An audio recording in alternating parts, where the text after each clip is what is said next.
Meus irmãos, bom dia a todos, graça e a paz do Senhor Jesus, bênção demais.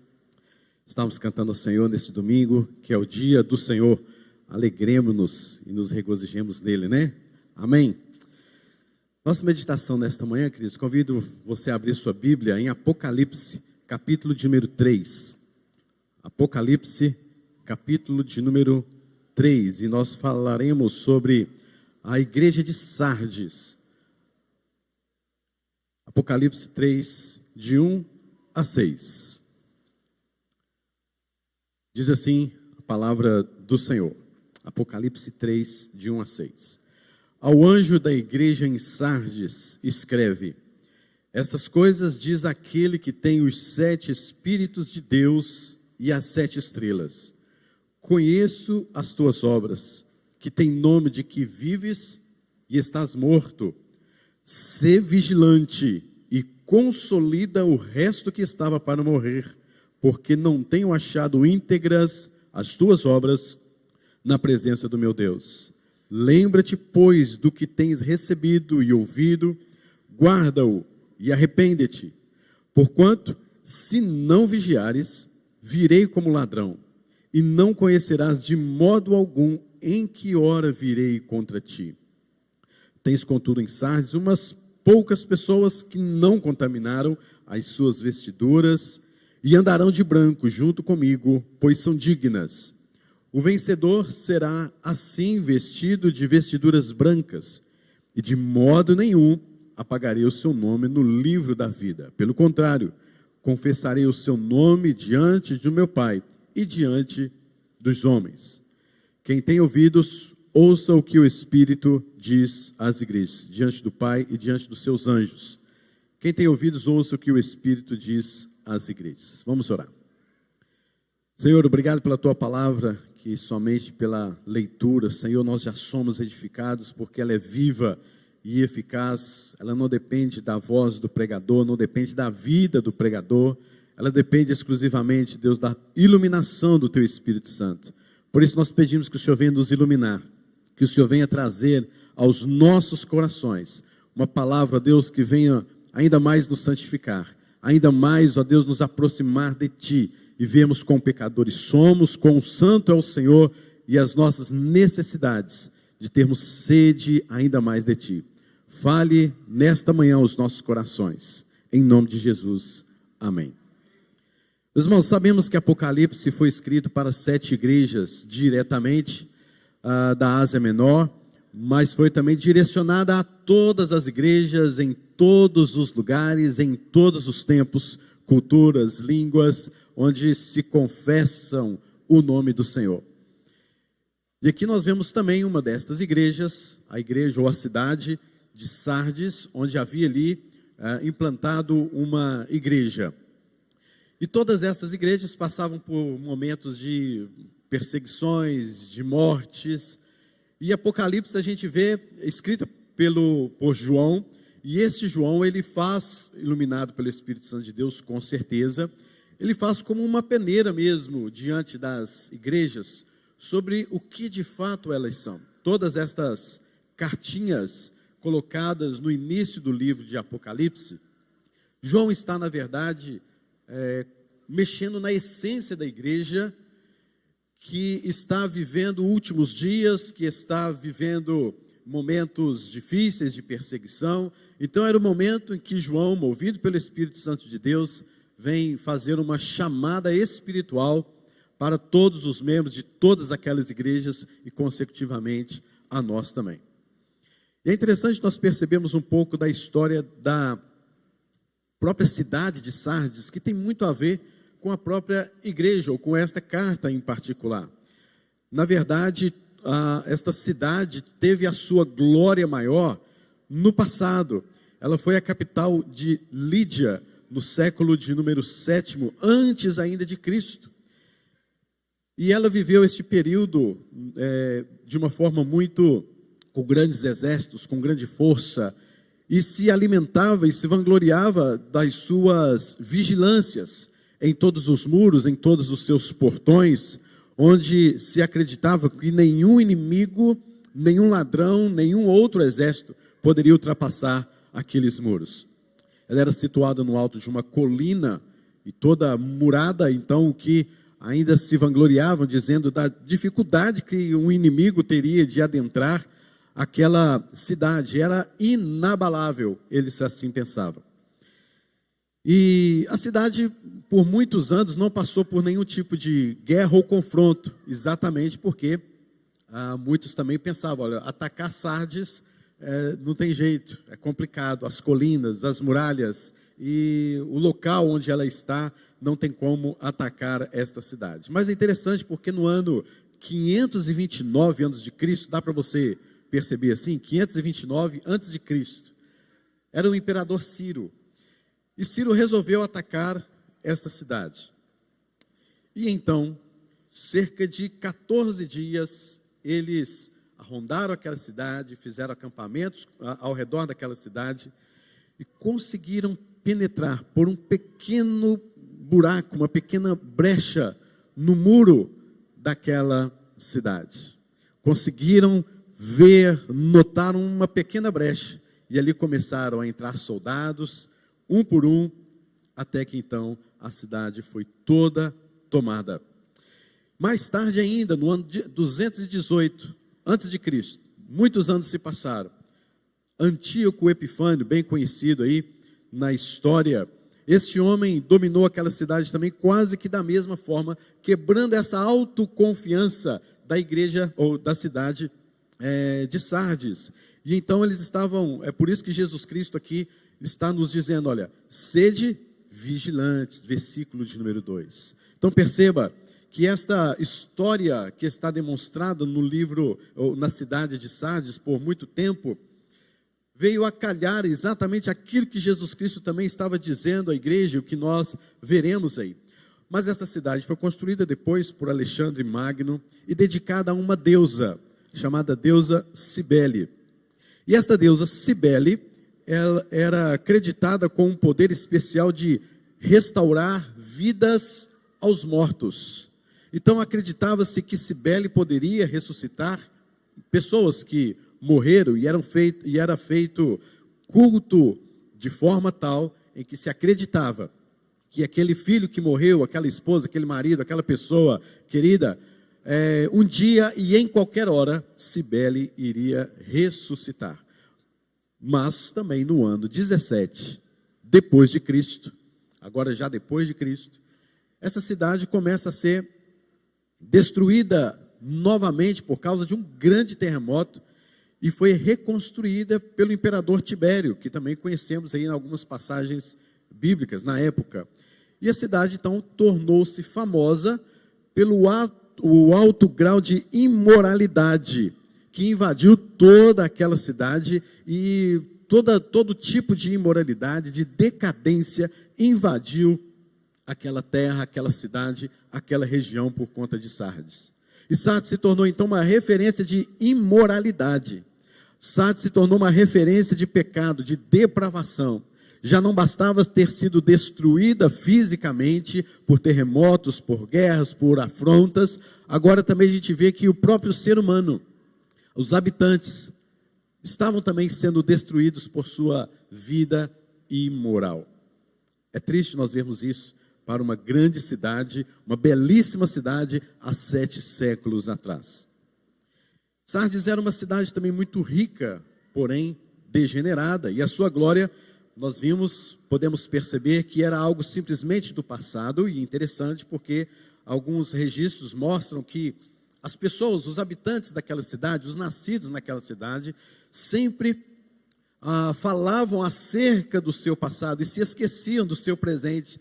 Sempre estavam ligados ao passado. Olha o nosso glorioso passado, olha o que fazíamos no passado, olha o que era o nosso passado, e qualquer coisa que iria confrontá-los, dizendo, mas Sardes foi destruída, mas Sardes aconteceu assim, porque havia uma pequena brecha que vocês deixaram.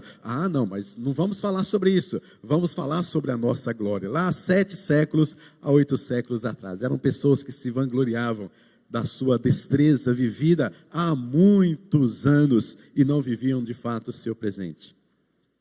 E é nesse contexto então que vemos Jesus Cristo enviando esta carta para esta igreja, porque era uma igreja que tinha um nome, que tinha fama, mas não tinha vida com Deus.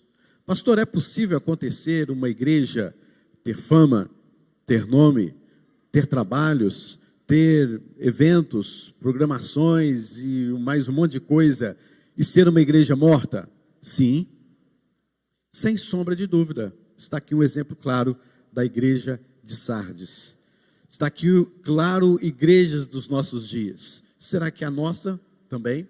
Será que onde você participa, frequenta, será que onde está o seu coração realmente? Você tem aí esta coisa de simplesmente participar de uma igreja que faz isso, faz aquilo outro, mas o seu coração está morto?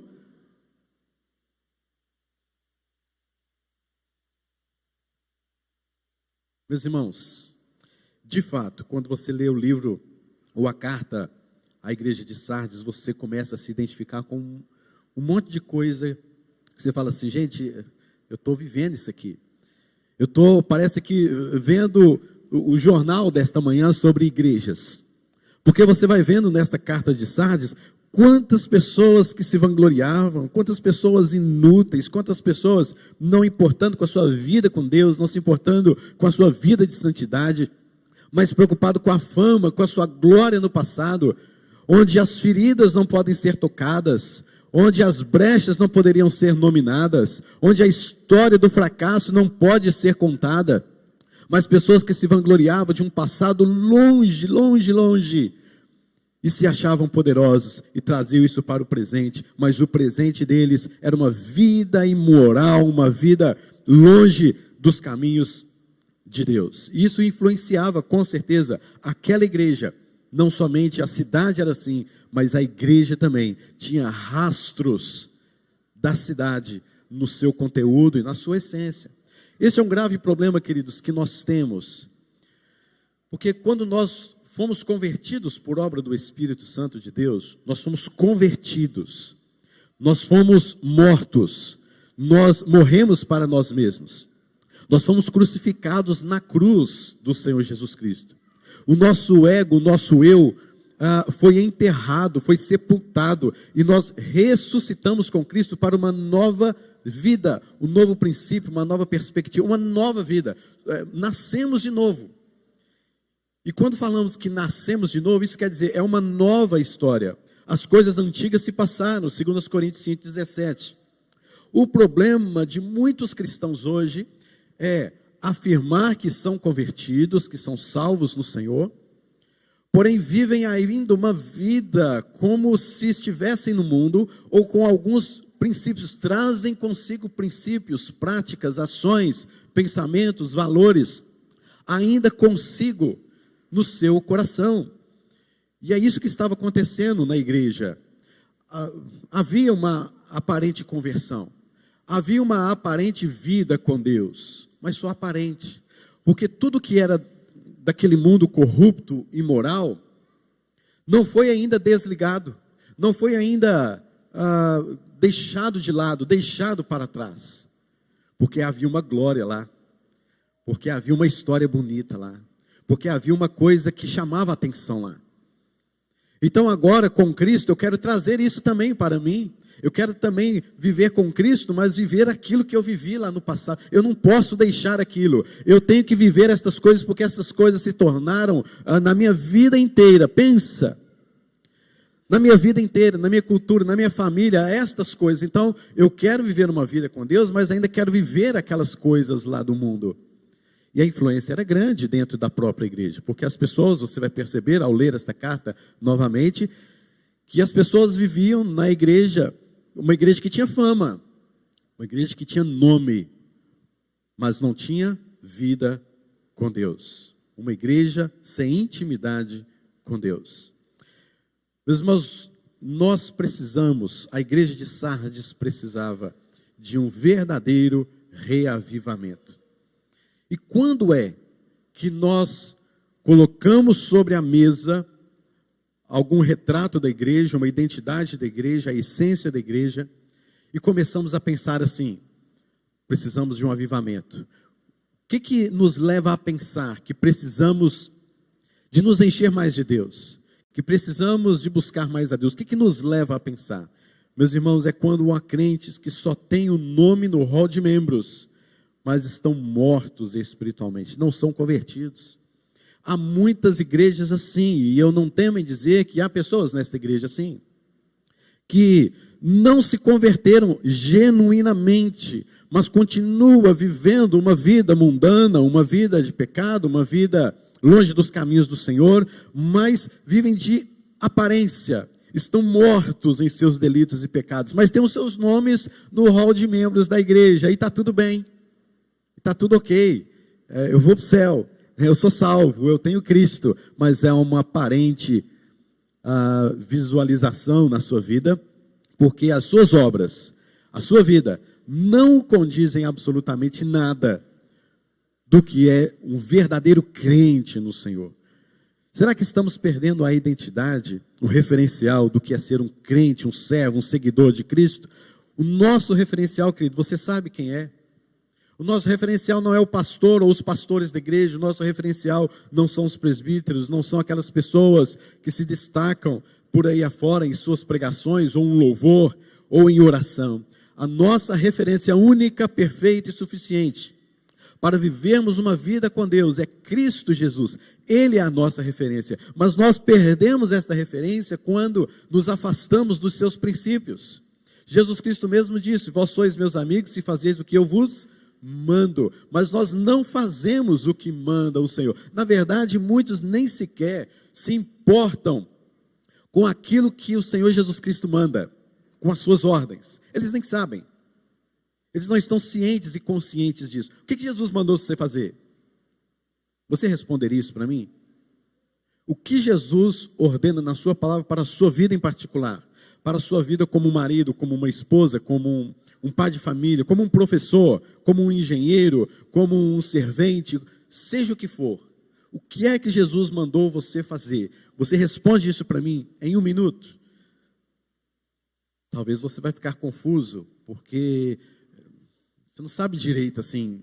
Eu sei o que é, mas não sei explicar. É mais ou menos por aí mesmo, onde nós percebemos que precisamos de um reavivamento, porque nós não sabemos nem sequer o que Jesus Cristo nos ordenou a fazer. E nos reunimos e adoramos, isso é bom, é um culto ao Senhor, mas nós precisamos aprender mais sobre Cristo, a nossa referência, porque o nosso nome não pode simplesmente estar no rol de membros da igreja. Nós temos que saber, queridos, por que estamos aqui, nós temos que saber por que fomos chamados pelo Espírito Santo de Deus para servirmos a Deus, nós temos que aprender, nós temos que saber por que estamos aqui, renovados, regenerados pelo Espírito Santo de Deus, para uma vida com o Senhor. Por que tudo isso? Eu sei que nós não sabemos explicar muito o porquê da nossa eleição. Eu não sei explicar o amor de Deus sobre a minha vida. Ele simplesmente me amou, me elegeu, me predestinou, e eu tenho a plena convicção disso, e estou aqui para o louvor e honra e glória do Senhor. Nós não sabemos explicar isso muito bem, mas nós sim podemos explicar por que Deus nos chamou para a sua obra. Por que Ele, me vendo quem eu era, e agora sim, eu estou aqui fazendo parte de uma igreja, de um povo do Senhor. E Ele tem ordens, e o seu reino tem princípios, o seu reino tem valores, o seu reino se difere do mundo. E o que é para eu fazer nesse reino? Segunda coisa, queridos, para quando colocamos as coisas sobre a mesa, como João fez aqui para Sardes, é quando há crentes que estão espiritualmente enfermos, no estado adiantado, chegando próximo à sua morte. Observe o versículo número 2. Ser vigilante consolida o resto que estava para morrer. Consolida o resto que estava para morrer. Porque não tenho achado íntegras as tuas obras na presença do meu Deus. Jesus Cristo está dizendo aqui para esta igreja: vocês têm que consolidar pessoas enfermas espiritualmente, porque elas estão prestes a morrer. Elas estão no estado de enfermidade muito avançado, e elas não sabem. E o problema é esse, queridos, é o negacionismo de acharmos que nós estamos com vida com Deus, quando na verdade não estamos. É achar que estamos muito bem espiritualmente com Deus, no relacionamento vivo com Deus, quando na verdade não estamos. Esta é uma pior tragédia na vida daquele que começou uma vida cristã e não prossegue como tal. Porque, na verdade, o que ele vai percebendo é que ele está bem. É que está tudo ok. Eu sou um crente, eu dou dízimo, eu vou à igreja, eu faço culto, eu vou ao culto, eu faço oração, eu adoro. Mas, na verdade, a sua vida está em completa contradição daquilo que verdadeiramente é um cristão. Consolida o resto que está para morrer. Tem gente morrendo espiritualmente na igreja, mas nega ir para o CTI espiritual. Nega ir para um tratamento, nega em estar num tratamento vivo e sério com Deus, e prefere viver a sua vida morna, prefere viver a sua vida de qualquer maneira, e vai, como diz o ditado, vai empurrando a sua vida com a barriga, vai deixando para frente, consolida o resto que estava para morrer. Outra coisa que nós precisamos de um avivamento, quando nós notamos que há crentes que, embora estejam na sua atividade na igreja, mas levam uma vida sem integridade. Estão em atividade na igreja, mas levam uma vida sem integridade. São crentes que têm vida dupla. São crentes hipócritas, são crentes falsos demais. São os crentes que vivem um faz de conta da religião. Meus irmãos, não foi diferente na época do Senhor Jesus Cristo, quanto àquela religião judaica. Não foi diferente na época do apóstolo Paulo, quando ele passou por diversas igrejas, instituindo igrejas, e que anos depois apareceram gente com vida dupla, gente hipócrita, falsa, cristãos, crentes, na verdade, que viviam faz de conta da religião. E tudo isso aconteceu também nos primeiros séculos, no segundo, no quarto século. Tudo isso aconteceu no século 17º, e por que não aconteceria no século 21? Por que não nos nossos dias? Por que não na nossa cultura? E por que não apareceriam esses tipos de pessoas na nossa igreja? Versículo 2 mesmo nos mostra isso. Levam uma vida sem integridade, porque não tenham achado íntegras as tuas obras. Meu irmão, dá para você trazer isso para o seu coração um pouquinho? Dá para você pensar assim, é Deus falando comigo. E o que é que Deus está falando comigo nesta manhã? Ele está dizendo que Ele não acha íntegras as tuas obras. Deus não acha íntegra a tua obra. Que obras são essas? Que você não se desperta e não nota que Deus afirma a você que estas obras não são íntegras. Uma outra coisa é que nós precisamos de analisar, que precisamos de uma vida de santidade, vida com o Senhor, vida avivada com o Senhor, é quando há crentes contaminados abertamente com o mundanismo. Olha só o versículo número 4. Tens, contudo, em Sardes, umas poucas pessoas que não se contaminaram com as suas vestiduras e andarão de branco junto comigo porque são dignas.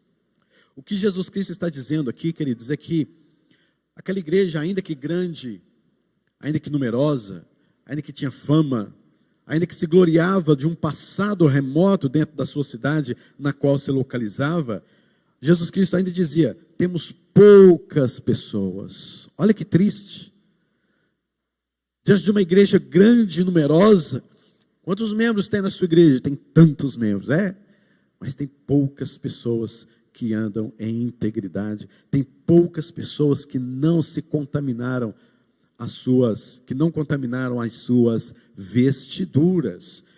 Meus irmãos, é algo para a gente pensar, é algo para a gente analisar. Jesus Cristo, quando disse sobre a porta larga, a porta estreita, ele disse que na porta estreita há muitas pessoas que entram por ali, há uma multidão que entra na porta larga, mas que leva para um caminho de perdição. Quando Jesus Cristo disse sobre a porta estreita, ele diz, são poucos os que entram por esta porta. Será que esses poucos estão por aqui? Ou será que nós somos os muitos entrando pela porta larga? São poucas pessoas. Meus irmãos, eu não posso, não devo e nem quero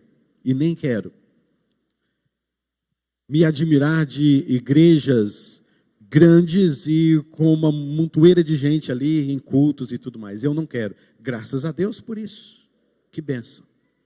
Mas quando eu vejo um texto como esse, isso me consola, porque eu sei que são poucas as pessoas que de fato têm os seus corações convertidos, que de fato lavaram as suas vestiduras brancas, que de fato têm as suas vestes mais alvos do que a neve.